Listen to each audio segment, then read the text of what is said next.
drawing is to use something like this. And this is a light board. It has 3 settings. This plugs into my computer via USB, but they also make them to plug into the wall.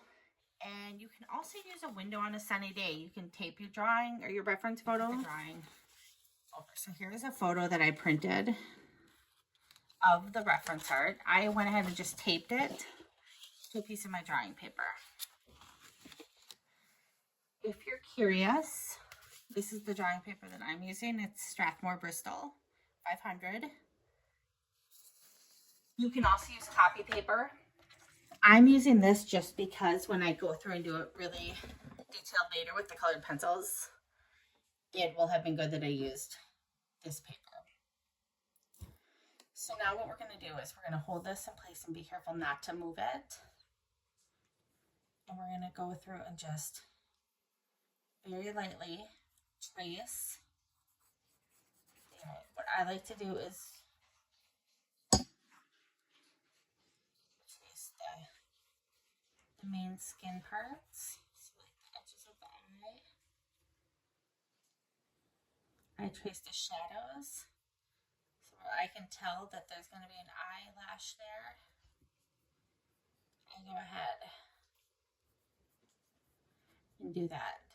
Depending on how detailed you want your end result to be, I'm going to make this one very detailed. We'll go through it in our final eye lesson. So the more time you can put in having a proper, very accurate drawing, the better. So now when are times you'd want to do something like this rather than draw? I am a big fan of knowing how to draw features. You want to know why things are how they are. But there's other times where you want to focus on the coloring part. You want to work with the actual shading and practice more on that. And you just need to get your reference down. There is no shame in the game for using whatever tools you can to reach the goal that you have. You just have to be very clear what your goal is. If your goal is to be a good drawer, then this is not going to make you feel good with the end result because you're going to know you didn't draw it. If your goal is to learn as much as you can about how to shade and color, or you're going to come in and do watercolor over this, pen and ink, you just wanted to work on that part of it, then there's nothing wrong with this. There's times if I know I'm in a time crunch, this is what I will do because most of my work is focused on the shading part with the colored pencils. And I don't have 5-10 hours to sit and hand draw all of this. So I love these freckles, and we're going to use that as part of a lesson later on when we're drawing skin. So I'm going to go ahead and trace them very lightly now. These freckles are so cool and beautiful.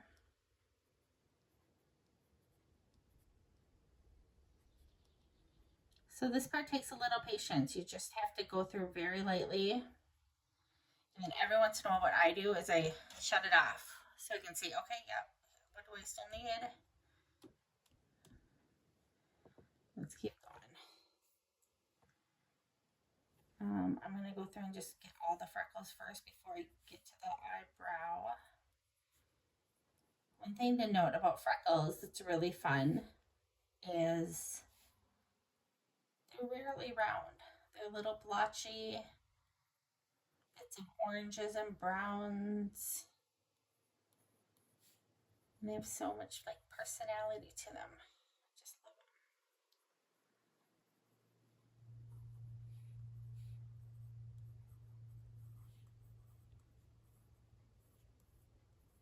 And I'll just bit by bit. Typically what I will do is I'll start in the upper right. I'm trying to be aware of the camera now. Since I'm left-handed, I don't want to smear everything that I've done as I work. And you can just do as much detail as you want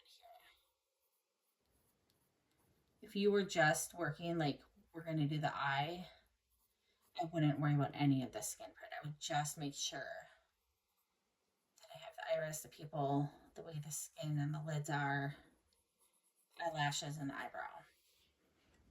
Okay, so what to watch for? You know that you're going to want this part dark. So I do the edge of the darkest part first, and then I lightly feather around where it starts to get back to the skin color. So I'll have this photo next to me as I'm drawing, and it'll help me to just lay out what is what. And then also there's light parts here. These are going to be highlights. I circle those and trace them.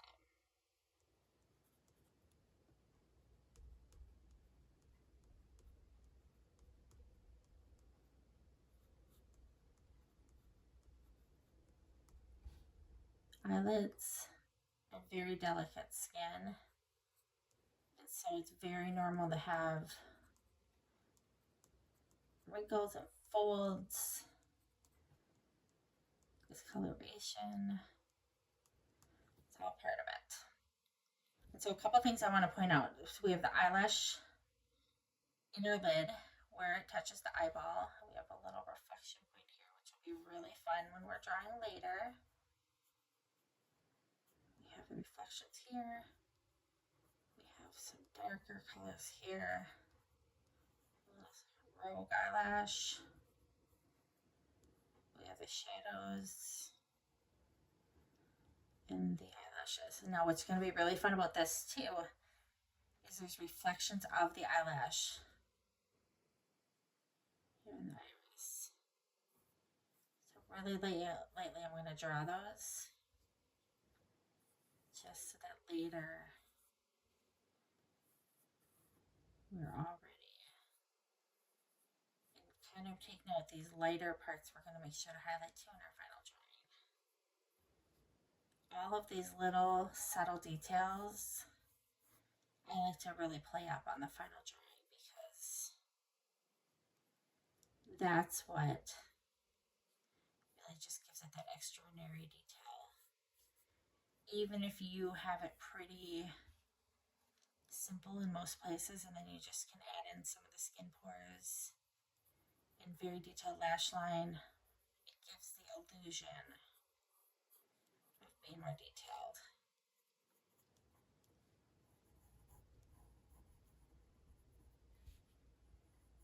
Eyes are like the windows to the soul. You just can tell so much about a person by their eyes, their eye contact, their confidence, their mood. Sometimes there's a sadness kind of deep in there, excitement. I just find them fascinating. And every single time I draw someone's eyes, I just think it's such an honor to just get to be that intimate with that person of like I'm looking into their soul in a way, and not in a creepy way, just an honoring another human way. Really seeing them and capturing all that makes them unique. It's like the fingerprint of the face. All right, we're almost done here. So kind of going through now with these lower lashes. I'm going to talk to you a little bit about these here in 1 second. Let me get this little shade apart.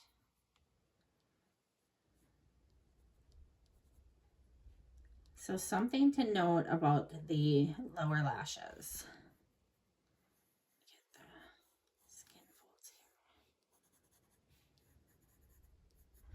here. Notice how they do not start right at the eyeball. There's a gap, and then they start. There's a lash line, and they're not all just perfectly like outward. Like here, there's a couple that are inward,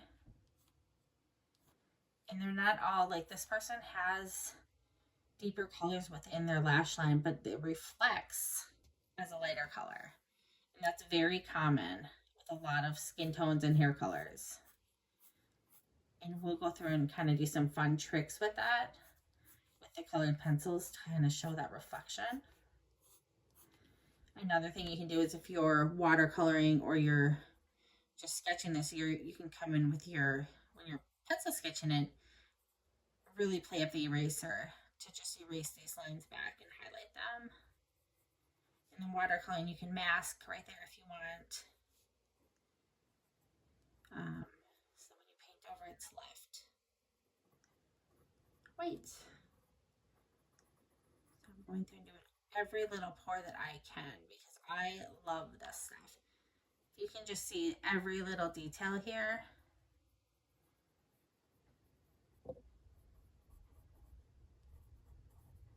I find it interesting when I look in the mirror at myself, I'm more self-aware of different age spots I'm getting or freckles. And then when I look at like this person's eye, I just think it's so beautiful. It just adds so much personality and wisdom and age and character. That's really what is really fun about drawing faces because everybody looks so different from each other and you just start to really appreciate every different type of look, every type of skin tone, eye color, expression. People that have eyes that are more perky or ones that are more droopy. And they're all just so neat.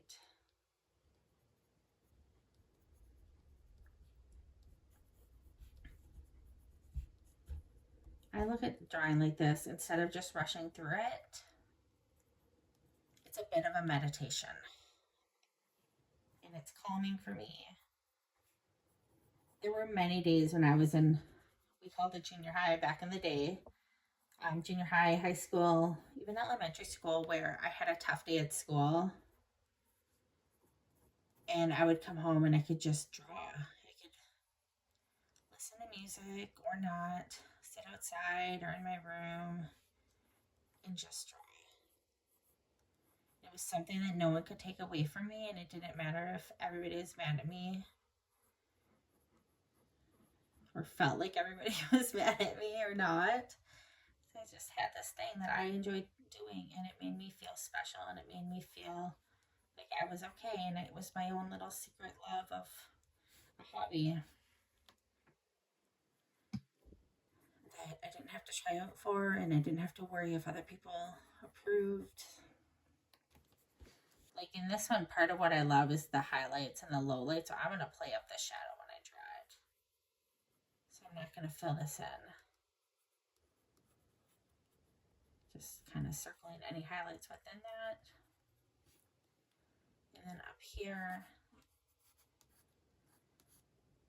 And realistically, with this person, if we would have took a photo 5 minutes later, the eyebrows would look a little different probably.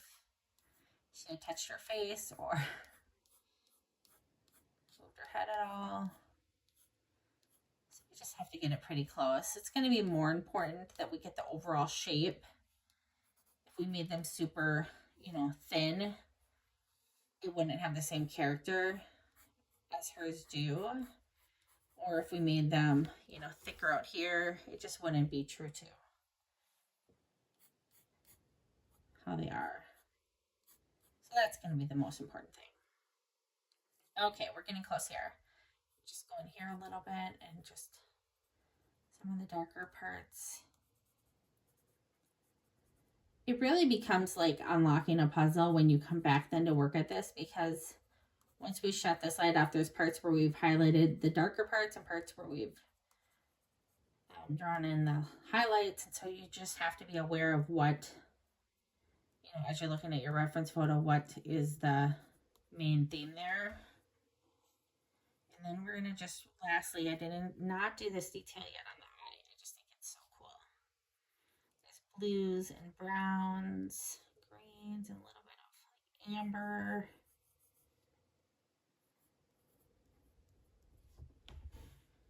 I think I did these, but I'm just going to make sure.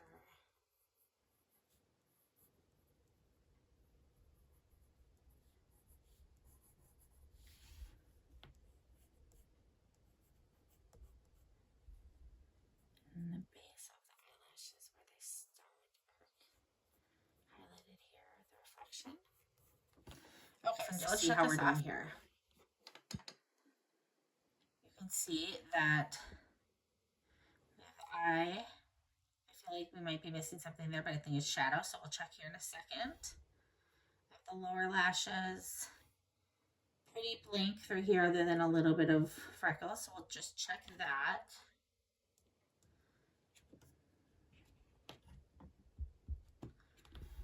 So yep, there's pretty much shadows here. I'm just going to make sure that that's really obvious where that starts and ends. Kind of show the people there.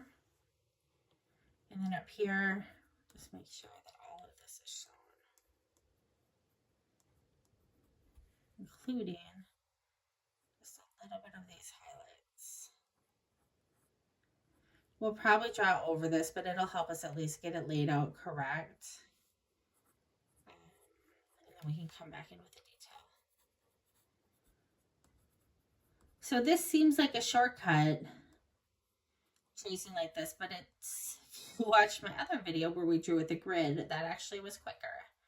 This is just such a great like hack, I guess you could say, when time is of the essence, or you just like every pore like this, you want it exactly so you can really capture it, then something like this just makes it kind of a fun part to focus on the coloring part instead of the drawing part, which is just fine. As an artist, you can choose. Don't let people shame you because you're not formally studied or you haven't done art school. You do what makes you happy. You just keep growing and learning and doing things and trying your best. And that is enough. Okay, so here is the finished tracing. You can see all the detail. So we will come back to this in a future lesson. And this will be our base for a very high detailed colored pencil drawing. I cannot wait to do that alongside you. All right, thanks so much for watching this extended how to use a light table tracing pad lesson. Thanks so much. Bye.